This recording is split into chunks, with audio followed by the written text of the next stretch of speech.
మా నియోజకవర్గంలో మా ప్రెజెంట్ ఎమ్మెల్యే మీద అయితే చాలా నెగిటివ్గా ఉంది.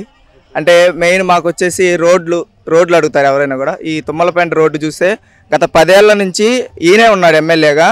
ఎంత వరస్ట్గా ఉందంటే అంత వరస్ట్గా ఉంది.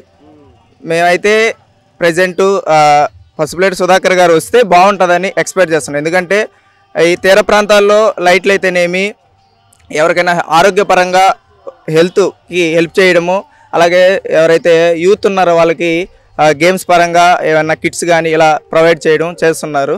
కాబట్టి ఈసారి మేమంతా కూడా యూత్, అలాగే చదువుకున్న ఎవరైతే గ్రాడ్యుయేట్స్ ఉన్నారో, పోస్ట్ గ్రాడ్యుయేట్స్ ఉన్నారు, చాలామంది ఉన్నారు, వాళ్ళందరూ కూడా ఉద్యోగాలకు చాలా అవస్థలు పడుతున్నారు. కాబట్టి ప్రజెంట్ ఆయన వస్తే మాకు ఎంతో కొంత న్యాయం జరుగుతుందని మేము అనుకుంటున్నాం. ఓకే అన్న, అంటే ఇక్కడ ఇంకా అభివృద్ధి పరంగా ఇంకేమైనా చేయాలంటే అదే ఏమేమని చెప్తారు? అభివృద్ధి పరంగా చేయాలంటే మాకు ప్రజెంట్ నియర్గా వాటర్ కానీ, సమ్మర్లో వాటర్ ప్రాబ్లమ్స్ ఉన్నాయి. అలాగే ఈ సంవత్సరం స్ట్రీట్ లైట్స్ కూడా వేసిన పాపాన పోలేదు ప్రజెంట్ ఉన్న వాళ్ళు. అయితే ఇప్పుడు మరి అధికారులు లేకున్న పసుపులేటి సుధాకర్ గారు ఇక్కడ ఎంతో ఖర్చు పెట్టి చేసామంటున్నారు. సో ఎంతోటికి నిజమంటారు? చేశారండి. మా ఊర్లో అయితే ప్రజెంట్ ఆయన సొంత డబ్బులతోటి 4 లైట్లు, ఈ గత 10 సంవత్సరాలు ఉన్నటువంటి ఎమ్మెల్యే ఆయన సొంత డబ్బులతోటి ఏం చేశారని ఒకసారి మనం కూడా చూసుకోవాలి. ఏ పని కూడా చేసిన పాపాన పోలేదు.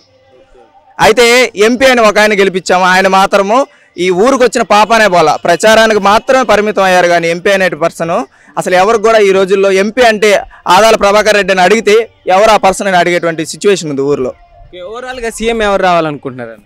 సీఎం మేబీ మాకు డెవలప్మెంట్ కానీ ఐటీ సెక్టర్ పరంగా రావాలనుకుంటే బాబు గారు వస్తే కొంచెం ఐటీ సెక్టర్ పరంగా ఇంప్రూవ్ అవుతుంది అనుకుంటున్నాం. కానీ కూటమి రావాలనుకుంటున్నాం. ఓకే, ఇప్పుడు మరి ఈసారి పవన్ కళ్యాణ్ గారు అసెంబ్లీకి వెళ్తారు అనుకుంటున్నా? వెళ్తారండి. ఎందుకంటే ఆయనకి పిఠాపురం ఖచ్చితంగా గెలుస్తారు. ఎందుకంటే యువత ఏదైతే ఉందో ఆయన వైపు నిలుస్తారు. ఎందుకంటే ఈ గవర్నమెంట్ చూశారు, గత గవర్నమెంట్ చూశారు, కానీ ఆయనకు కూడా ఒక ఛాన్స్ ఇవ్వాలని అందరూ కూడా ఆలోచిస్తున్నారు. ఓకే, ఇక మీ నియోజకవర్గం అసలు ఏం చెప్తారు బ్రదర్? నెక్స్ట్ ఓటు వేసే ప్రతి ఒక్కరికి ఏదైతే బడుగు బలహీన వర్గాలకు సంబంధించినటువంటి ఎవరైతే నాయకుడు ఉన్నారో ఆయన్ని గెలిపించుకుంటే ఆయన చేస్తాడు. ఎంతసేపటికి మా నియోజకవర్గంలో ఏంటంటే రెడ్డి అని ఒక ఎవరో ఉదయగిరి నియోజకవర్గానికి సంబంధించినట్టు ఒక పర్సన్ తీసుకొచ్చి ఇక్కడ ఎమ్మెల్యేగా పోటీ చేయొచ్చు ఎంతవరకు కరెక్టు ప్రజలు కూడా ఆలోచించాలి ఒకసారి. ఏంటంటే ఎక్కడో ఉన్నటువంటి ఒక పర్సన్ తీసుకొచ్చి ఇక్కడ పోటీ చేయించడం ఏంది? మన నియోజకవర్గంలో లేరా పర్సన్లు? బీసీలు లేరా? రెడ్డిలు లేరా? మరి అక్కడి నుంచి ఉదయగిరి నియోజకవర్గం నుంచి వలస తీసుకొచ్చి ఎక్కడ పోటీ చేయాల్సిన అవసరం ఏముంది అని నేను అడుగుతున్నాను.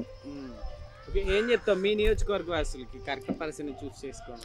అదే అడుగుతున్నారు. ఏదైతే ప్రజెంట్ అందరూ కూడా ఆలోచిస్తూ ఉన్నారు, చదువుకున్న వాళ్ళు కానీ, చదువు లేని వాళ్ళు కానీ, కూలి చేసుకునే వాళ్ళు కూడా ఆలోచిస్తున్నారు. ఏంటంటే ప్రతిసారి రెడ్డికి అవకాశం ఇచ్చేది ఏంది, ఒక్కసారి బీసీలకు కూడా అవకాశం ఇద్దాము అనేటువంటి ఆలోచనతో అందరూ ఆలోచన చేస్తూ ఉన్నారు. ఆ విధంగా అడుగులు కూడా పడతా ఉన్నాయి.